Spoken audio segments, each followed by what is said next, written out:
Hey, I'm back today to read the lesson number 5 from the workbook in A Course in Miracles. This is an interesting lesson because it's one of the ones that people may initially have a reaction to,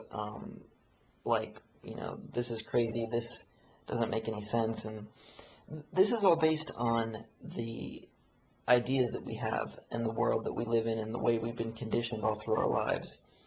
So, an introduction to the workbook, it basically tells you that you might have a reaction like this to some of the lessons. And if that's the case, that's all right. In fact, it's probably expected.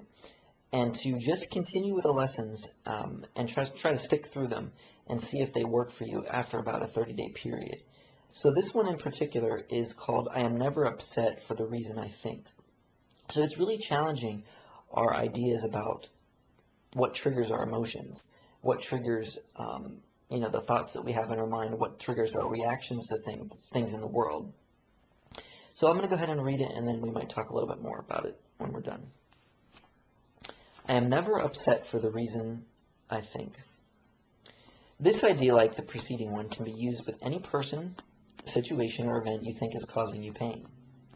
Apply it specifically to whatever you believe is the cause of your upset, using the description of the feeling in whatever terms seem accurate to you. The upset may seem to be fear, worry, depression, anxiety, anger, hatred, jealousy, or any number of forms, all of which will be perceived as different. This is not true. However, until you learn that form does not matter, each form becomes a proper subject for the exercise for the day. Applying the same idea to each of them separately is the first step in ultimately recognizing they are all the same.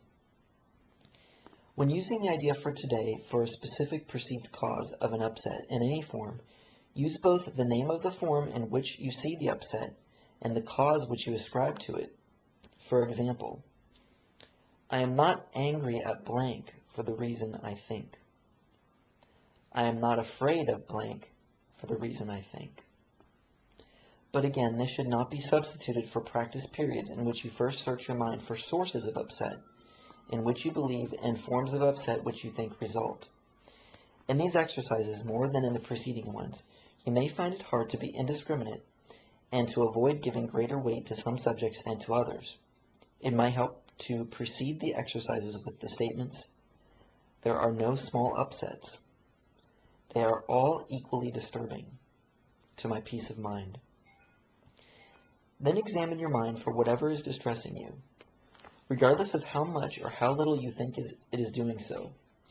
You may also find yourself less willing to apply today's idea to some perceived sources of upset than to others. If this occurs, think first of this. I cannot keep this form of upset and let others go.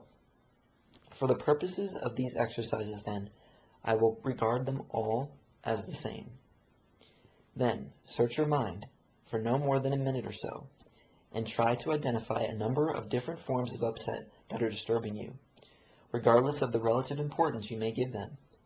Apply the idea for today to each of them using the name of both the source of the upset as you perceive it and of the feeling as you experience it. Further examples are, I am not worried about blank for the reason I think. I am not depressed about blank for the reason I think. 3 or 4 times during the day is enough. Alright, so that's lesson number 5. And it's a pretty powerful lesson because it's really, again, trying to change our thought system around.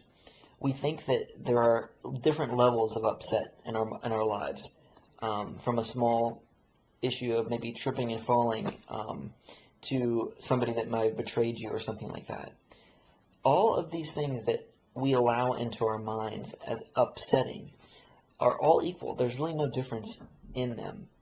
We are trying to get rid of them completely if we are to seek the goal of peace. So that's what this particular lesson is all about, is that we're trying to recognize that the reasons that we think that the world is projecting to us that cause us to become upset, to become fearful, to become angry, to become, any number of the different things, any way that fear manifests, that is what's happening here. And what's happening is that we're projecting out an inner state that we already have in our minds that we're trying to dismantle and replace with love. So really try this lesson and see how it works for you. And continue. And like I said, there are some lessons that may seem a little bit unusual or that you might resist at first. But if you push through, I can definitely guarantee that you'll find the benefit in them. All right, and I'll be back with number 6 soon. Take care.